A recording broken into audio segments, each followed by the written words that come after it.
वाक्य के भेद। जैसा कि हम जानते हैं कि शब्दों का ऐसा व्यवस्थित सार्थक समूह जो अर्थपूर्ण हो उसे वाक्य कहते हैं। अब वाक्य के भेद में हम जाते हैं। तो वाक्य के दो भेद हैं। पहला रचना के आधार पर और फिर दूसरा अर्थ के आधार पर। अब रचना के आधार पर हम बात करते हैं तो तीन तरह के वाक्य हमको मिलते हैं। एक सरल वाक्य, दूसरा संयुक्त वाक्य और तीसरा मिश्र वाक्य। अब अर्थ के आधार पर अगर हम वाक्यों की बात करें तो ये 8 प्रकार के हैं।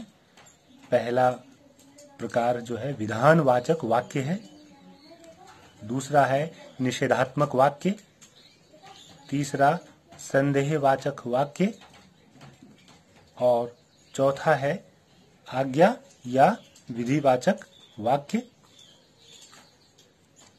पांचवा प्रश्नवाचक वाक्य और छठा है विस्मयवाचक वाक्य, जिसको हम विस्मयादि बोधक भी कहते हैं। फिर है इच्छावाचक वाक्य और फिर 8वां है संकेतवाचक वाक्य।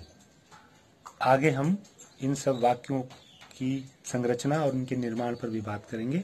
तो मोटे तौर पर अभी हम इतना समझने की कोशिश करते हैं कि वाक्य के दो भेद हैं, रचना के आधार पर और दूसरा अर्थ के आधार पर।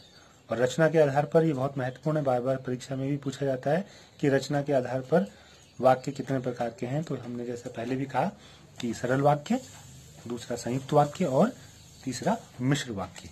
और इसी प्रकार फिर जब हम अर्थ के आधार पर जाते हैं तो पहला ये, दूसरा, तीसरा, चौथा और फिर पांचवा, फिर छठा, फिर सातवां और फिर 8वां।